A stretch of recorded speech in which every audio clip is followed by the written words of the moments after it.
केंद्र सरकार द्वारा 1 फरवरी को पेश किया जाने वाला आम बजट कारोबार जगत के लिए कई सारी उम्मीदें संजोए हुए है। कारोबारी नेताओं का मानना है कि देश के करीब 10 लाख उद्योगों के लिए सरकार द्वारा अलग मंत्रालय बनाया गया है, लेकिन कारोबार जगत से करीब 8 करोड़ लोग जुड़े हुए हैं। फिर भी उसके लिए अभी तक केंद्र या प्रदेश की सरकारों की तरफ से कोई भी पहल नहीं की गई है। आने वाले बजट में जीएसटी के सरलीकरण की भी उम्मीदें कारोबार जगत लगाए बैठा है। कुल मिलाकर कारोबार जगत के मुखिया ये मानते हैं कि आज के समय में कारोबार करना आसान नहीं रह गया है। एक तरफ वैश्विक महामारी के चलते परिस्थितियां बदली हैं, तो दूसरी तरफ जीएसटी की हवा अभी भी कारोबारियों के लिए बड़ी पेचीदगी बनकर खड़ा है। केंद्रीय वित्त मंत्री निर्मला सीतारमण द्वारा 1 फरवरी को पेश किए जाने वाले देश के आम बजट कारोबार जगत के लिए कई सारी उम्मीदें संजोए हुए हैं। कोविड-19 के साथ साथ सरकार द्वारा लागू किया गया जीएसटी कारोबार जगत के लिए सिरदर्द बन चुका है। कारोबारी नेता सुमेश शर्मा ने कहा कि जीएसटी कारोबार जगत के लिए इस वक्त सबसे बड़ा हवा बन चुका है। 5 वर्ष में जीएसटी के लगातार बदलावों के लिए करीब 970 नोटिफिकेशन जारी हो चुकी हैं। हालात ये है कि जब तक कारोबारी जीएसटी को समझने का प्रयास कर रहा होता है, तब तक नई नोटिफिकेशन आकर उसके लिए परेशानियां खड़ी कर देती हैं। उन्होंने कहा कि केंद्र सरकार इस आम बजट के दौरान जीएसटी के सरलीकरण पर भी ध्यान केंद्रित करे। वहीं उन्होंने कहा कि स्थानीय कारोबारी वर्ग की सबसे बड़ी समस्या ऑनलाइन बिजनेस भी बन चुका है। उन्होंने केंद्र व प्रदेश सरकार से ऑनलाइन मार्केटिंग और बिजनेस पर लगाम लगाने की भी मांग उठाई है। वहीं सुमेश शर्मा ने केंद्र सरकार से व्यापारिक नीति बनाने के लिए भी मांग उठाई है। उन्होंने कहा कि विदेशों में सरकारों द्वारा स्थायी व्यापारिक नीति बनाई गई है, लेकिन भारत में अभी तक इस मामले को लेकर कोई कदम ताल नहीं की गई है। केंद्र सरकार जो आम बजट पेश करने जा रही है, हम उसका स्वागत करते हैं। सबसे पहले मैं ये कहना चाहूँगा कि पूरे भारतवर्ष में 8 करोड़ से ज़्यादा व्यापारिक परिवार जो है वो काम करते हैं, तो कहीं ना कहीं केंद्र सरकार को अपनी लोकप्रियता को देखते हुए व्यापारियों को कुछ ना कुछ राहत देनी चाहिए। बहुत सी समस्याएं हैं, आज की डेट में व्यापार करना बहुत मुश्किल हो रहा है।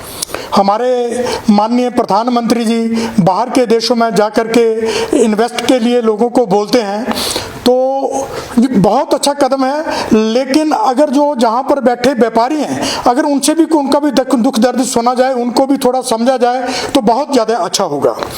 हमारे जहाँ पे जीएसटी को लेकर के इतनी भ्रांतियाँ चल रही हैं, हर दूसरे दिन तीसरे दिन जीएसटी में कोई ना कोई नई नोटिफिकेशन आ जाती है, जबकि जीएसटी को लागू हुए 5 वर्ष होने जा रहे हैं। लगभग 5 वर्षों में तकरीबन 960-970 तक नोटिफिकेशन, इसमें बदलाव, इसमें संशोधन हो चुके हैं।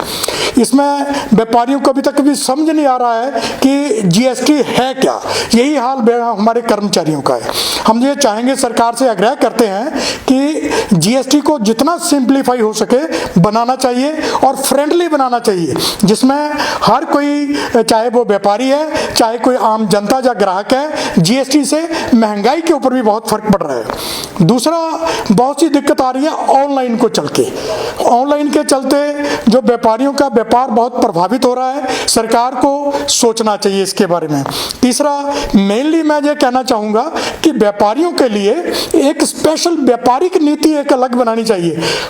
सभी देशों में व्यापारियों के लिए एक व्यापारिक नीति होती है, लेकिन हमारे भारत में अभी व्यापारियों के लिए कोई स्पेशल व्यापारिक नीति नहीं है, ना ही व्यापारियों के लिए कोई व्यापारी कल्याण मंत्रालय है। मैं सरकार से आग्रह करना चाहूँगा कि व्यापारियों को समझते हुए, जैसे किसानों को या कर्मचारियों को, सरकारी कर्मचारियों को जो राहतें प्रदान की जाती हैं, कुछ व्यापारियों को भी समझना चाहिए, क्योंकि व्यापारी जो है वो देश के विकास में बहुत ही अहम भूमिका निभाता है। तो मेरा यही मानना है कि सरकार व्यापारियों के हितों को देखते हुए कुछ, शायद इस बजट में व्यापारियों को बहुत उम्मीद है सरकार से कि व्यापारियों के बारे में भी थोड़ा ध्यान रख करके लोकप्रिय बजट पेश। लाइव टाइम्स टीवी के लिए ऊना से अमित शर्मा की रिपोर्ट। हिमाचल की सबसे बड़ी ऑटो डीलरशिप गोयल मोटर्स में नौकरी करने का सुनहरा अवसर। सोलन, शिमला, सिरमौर और किन्नौर में चाहिए sales executive, service executive, field executive, motor mechanic और ड्राइवर, शानदार करियर संभावनाएं व इंडस्ट्री में बेहतरीन सैलरी पैकेज। तो आज ही कॉल करें 9418035372 पर और ईमेल से भेजिए अपना बायोडाटा hr@goilmotor.com पर।